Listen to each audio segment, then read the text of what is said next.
Good morning.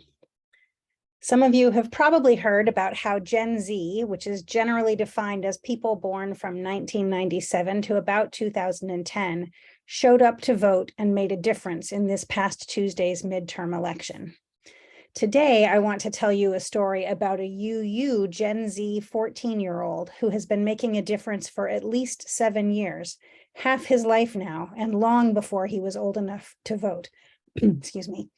His name is Levi Draheim, and he's part of a group of children and youth, all members of Gen Z, who sued the United States federal government in 2015 over climate inaction.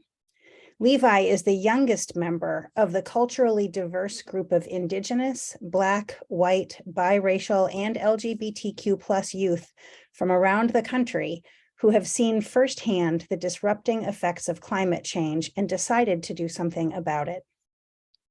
Levi lives in Florida, just about 5 minutes from the Atlantic Ocean, and he has seen the water rising. But it was through his UU church that he got involved in the lawsuit.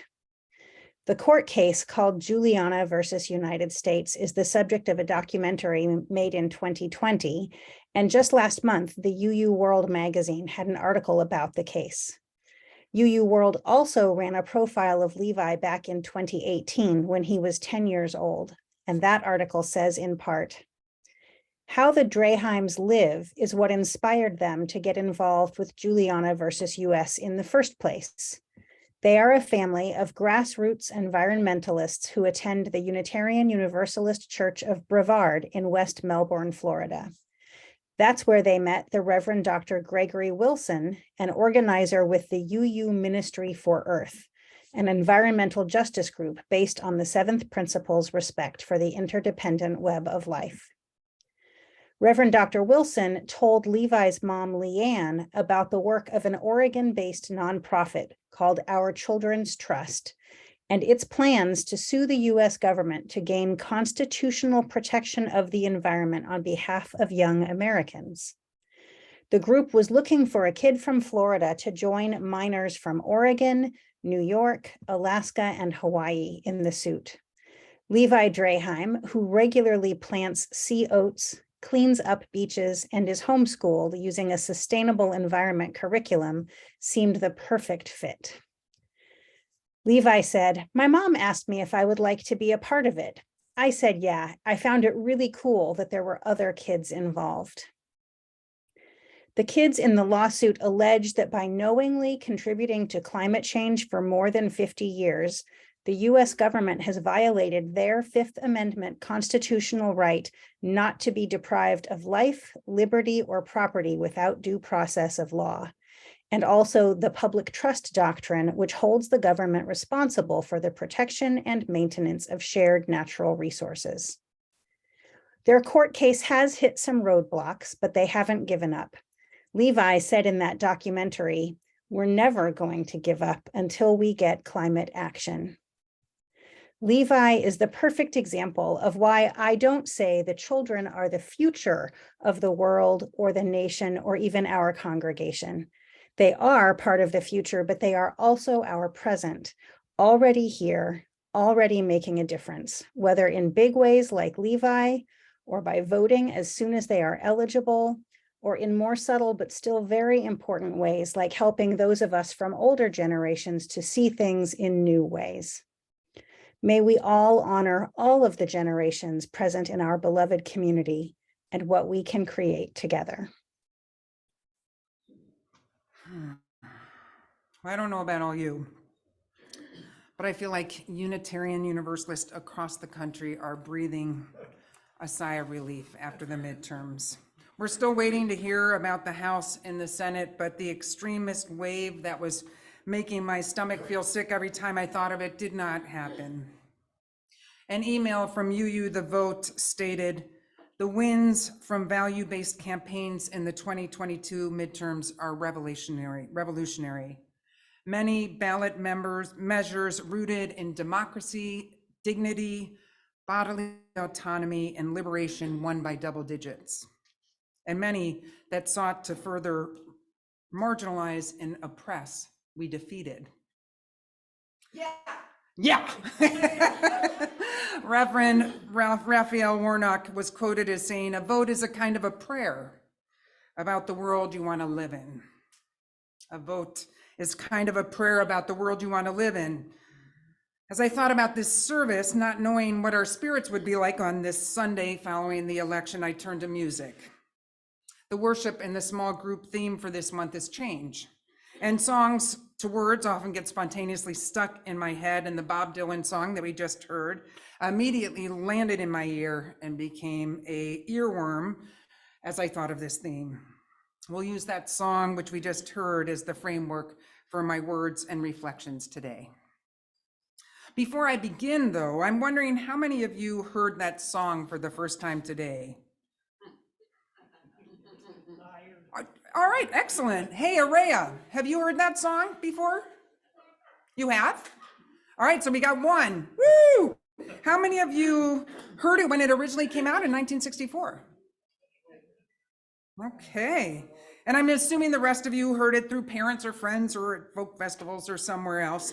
The song is a ballad of sorts, constructed by a young man from our own state.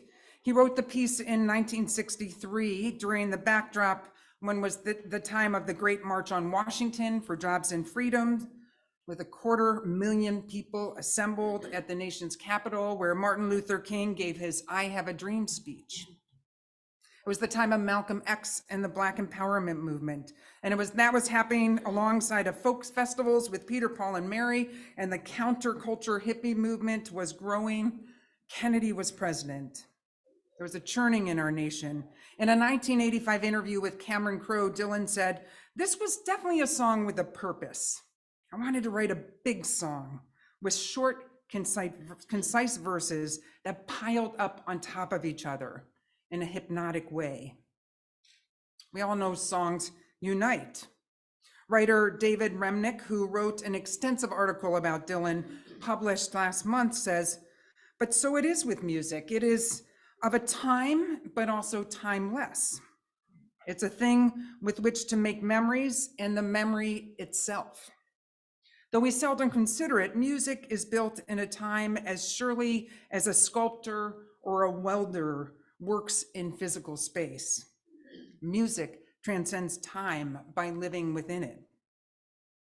When I heard Dylan's young voice and listened to his words, it was so clear that he was responding to a specific time in American history, and yet it continues to call us in and have us reflect upon today. In this time of such a divided attention, it's hard to find ways to connect across generations and experiences. Ballads like "The Times They Are Changing" were one of many songs that were lodged into the hearts and minds of so many of us.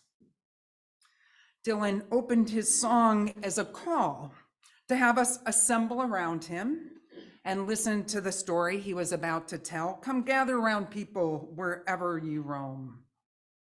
Immediately, though, he turns from storyteller to truth teller, asking us to recognize what's happening around us. Admit that the waters around you have grown and accept that soon you'll be drenched to the bone if your time to you is worth saving. In the words of a poet and a lyricist, he lays it out. We've lived and are living in change. You can drown in it or you can accept it. And if you don't, he says, and you better start swimming, or you'll sink like a stone, for the times they are a-changing. Resisting change is nothing new. I was thinking about how resisting change is kind of part of many of our DNA. The story of those stubborn Zacks, remember them in the story written by Dr. Seuss? That actually was written in 1961. He's got those two disheveled Zacks. They've got hair coming out and they look a little dirty, and they're unwilling to budge as the world is built up around them, and they're stuck in their tracks with their arms crossed, too proud to change or compromise. Time just passes them by. We can be that way without being so obvious about it. We can resist change. We can dig in our heels. We can close our minds. We can wish for what was, when in reality, nothing can stop time and the change that comes with its passing. Dylan's second verse turns to people who influence public opinion and who reflect on it. Come writers and critics who prophesize with your pen, keep your eyes open. The chance won't come again. And don't speak too soon, for the wheel's still in spin and there's no telling who that is it's naming. So if he were to write it today, would he include pollsters, news commentators, authors, preachers, and social media influencers? Keep your eyes open.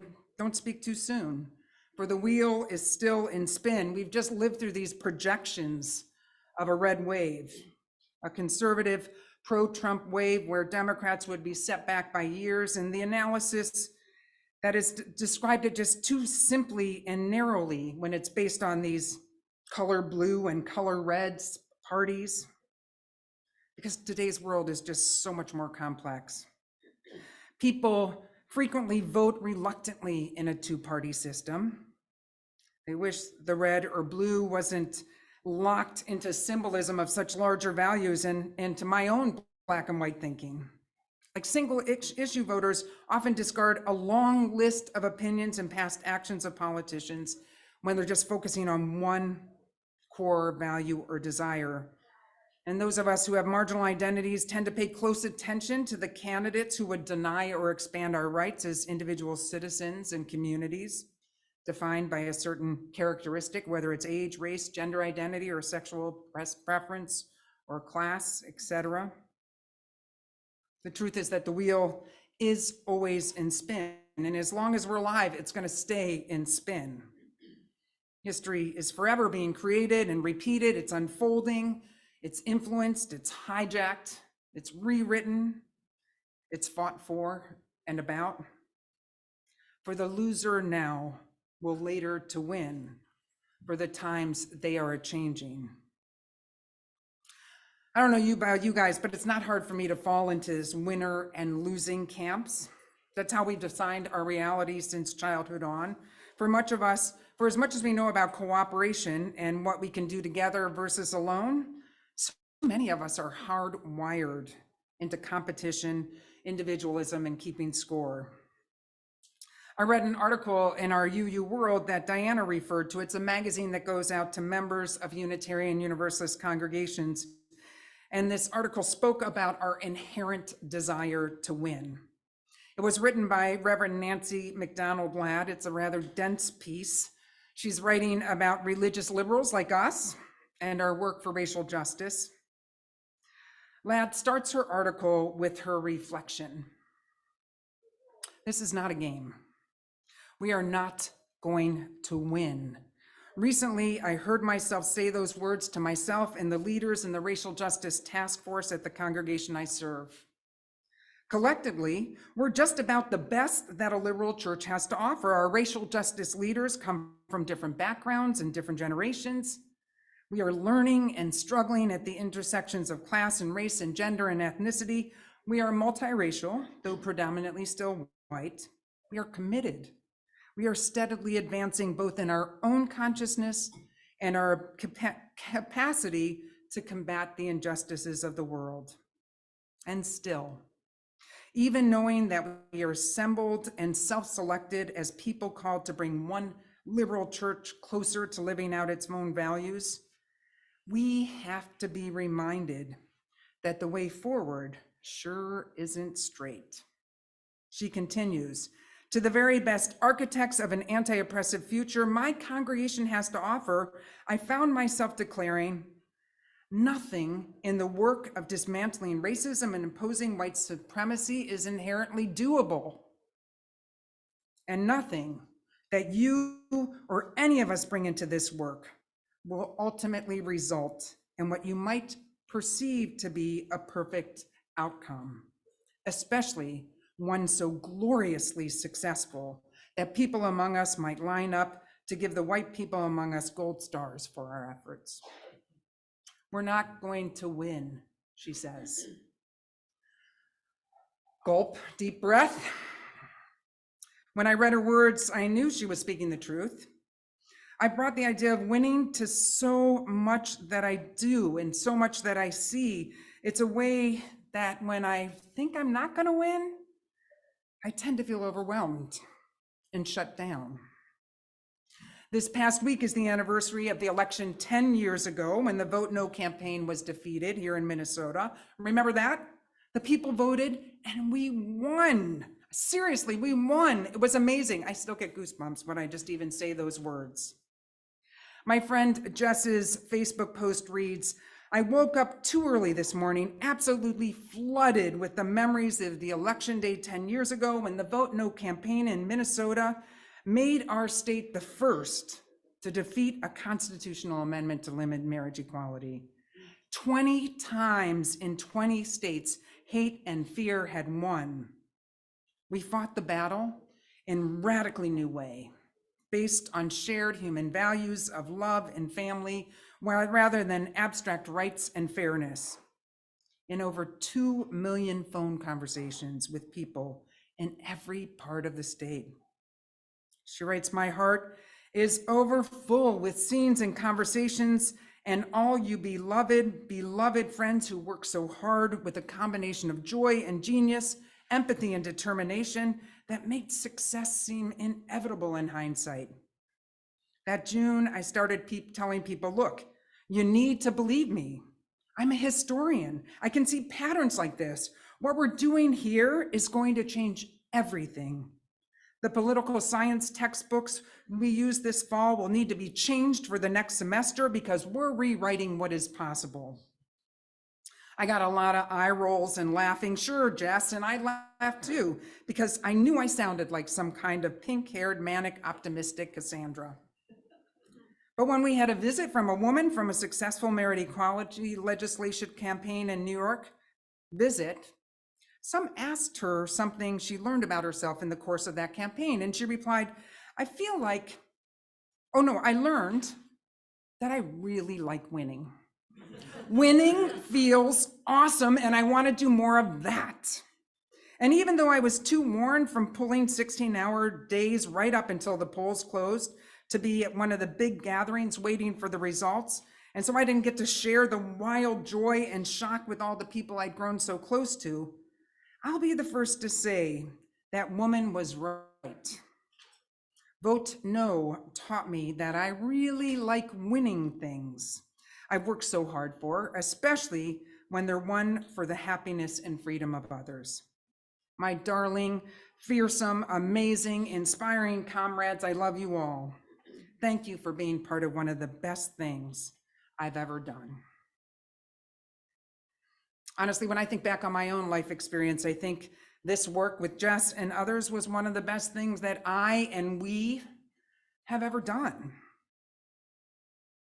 Throughout the years, many of you have worked on campaigns, although I know that this congregation was trained and became part of a large web of people who were having those strategic conversations, trying to impact the outcome of that historic vote. Some of you over the years have simply voted as a prayer. Others have worked or financially supported candidates. You've shown up to rallies, you've lobbied your representatives and written them letters or called, you've sent postcards to voters through You the Vote. You've attended city council and school board meetings. You placed lawn signs in your yards. You've ventured into value-based conversations with people who think differently than you. Democracy on a large political scale may be played and reported as a game, but it's not. Although strategies often employed to move both forward and working within congregations and communities to build beloved communities, to build a community where all are liberated and loved and supported and connected, we use strategies, we use planning, but it's so much messier and long-term than any of us ever imagined. Our Unitarian Universalist ancestors, they were optimistic people of their specific ages. They came to this country with hopes of leaving religious constrictions behind and of finding a freer faith that was open to change. There's also this thread of our ancestors that makes me uncomfortable. We had Unitarians and Universalists who really felt they were chosen ones, that they were really moving towards perfection, ever onward. If you want to kind of understand this, take a hymnal home and read some of the hymns, and you'll find that in numerous songs, there's this sentiment of God being on our side and our perfectibility. It's uncomfortable. But this work of democracy and the act of building beloved community and anti-racism falls short with a framework of perfectionism, whether it's clearly noted or it's like operating back and behind us. MacDonald Ladd confesses, "I must preach these words like a little litany every time I gather in spaces that are not mine to control, every time I choose to let myself feel the discomfort of my own confusion, every time I'm called in and out for the limits of my own perception." We are not going to win this. I remind myself of this in silent moments. You're not going to get an A+ in allyship. You're not going to go on in one endless motion towards perfection to build a liberal church into an anti-oppressive entity that chooses not to center whiteness. You are not going to get it right. Not even close. She continues, nothing we will do will be perfect, and it will not always or even very often feel good to be in the trenches, to fight to decenter white normative culture in our congregations and in the world. Most of the time, when the work is at its most essential, you will not personally be having a great deal of fun. It'll break you open if you're paying attention, and your heartbreak will not always be directed out there, but sometimes right at home, into the very deepest recesses of your soul, where you and I and all of us will come to the dawning realization that we are not now and have never been innocent or perfect or pure. We're not going to have a perfect strategy.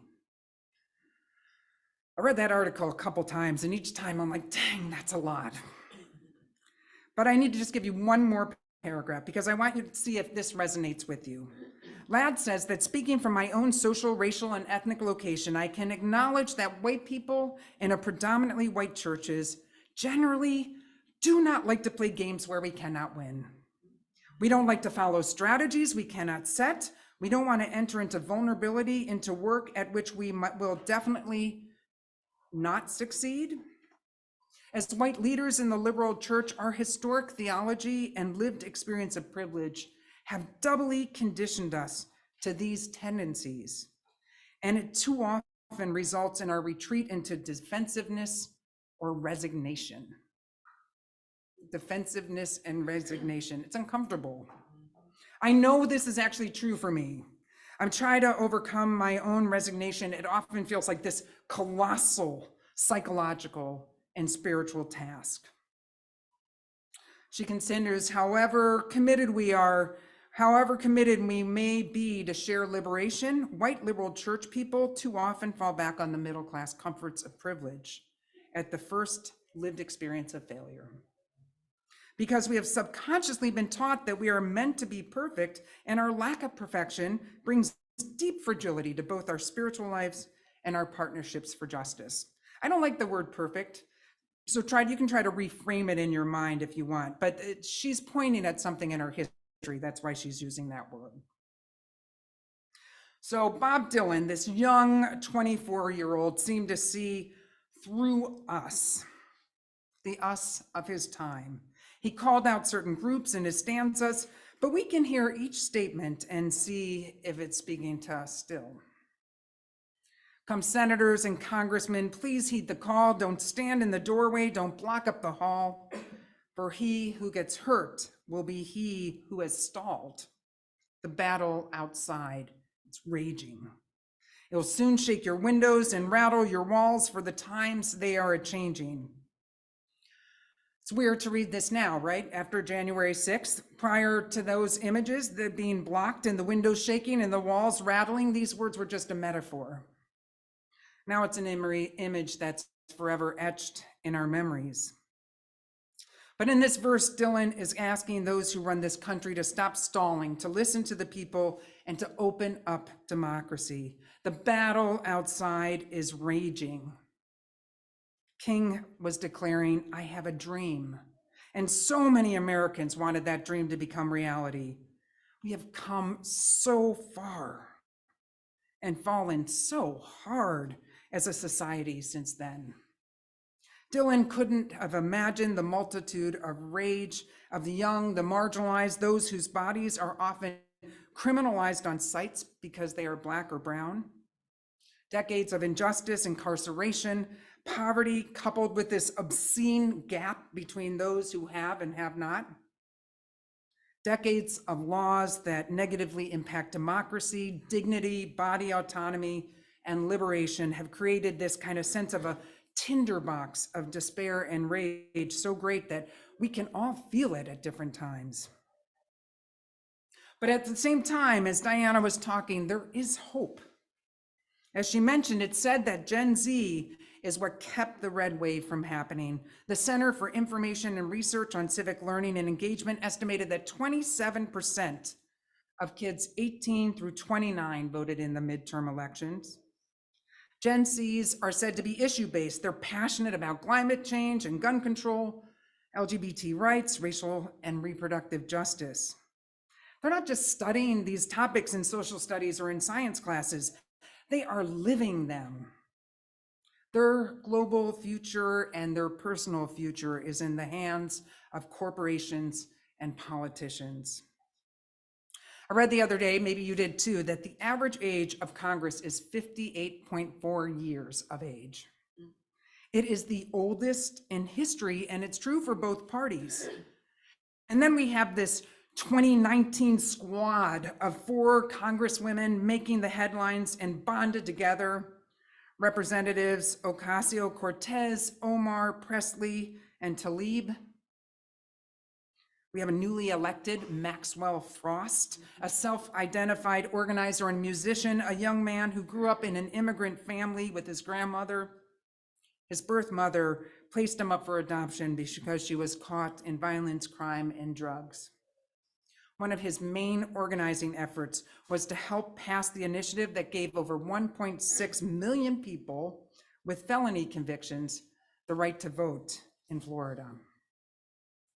It's just impossible to predict what the years ahead will bring. America's demographics are shifting drastically. A new generation is finding its way to the halls of Congress. Folks like me and many of you are recognizing that we need to listen to the voice of those most impacted and allow them to lead the way and to have us lend support and lend our courage. And the same goes for our faith. We have the first female president of the Unitarian Universalist Association, the UUA, and she's less than 50 years old. The Widening the Circle of Concern report has encouraged us and our congregations in the Unitarian Universalist Association to live out a commitment to radical hospitality and to dismantling racism and white supremacy culture in our congregations and in our association. It is a hopeful, it's difficult due to time and change and the reaction to change, but it is a hopeful time in the Unitarian Universalist Association and in our congregations. Okay, let's go back to Dylan because I'm running out of time. Come, mothers and fathers throughout the land, and don't criticize what you can't understand. Your sons and your daughters are beyond your command. Your old road is rapidly aging. Please get out of the new one. And if you can't, lend your hand, for the times they are a-changing. Whether you are a parent of someone or a person who is old enough to have a young person as your child, Dylan is speaking to you and to me. During the year this song was written and released, we had far less choices in terms of technology. At that time, we had those, remember those phones plugged into the wall, and a television and a radio. Everybody watched the same news and they listened to the music on far fewer stations and choices than we have today. With so much at our fingertips, it's up to us to not allow the news, which is full of fear-filled stories, be the only lens with which we view the world.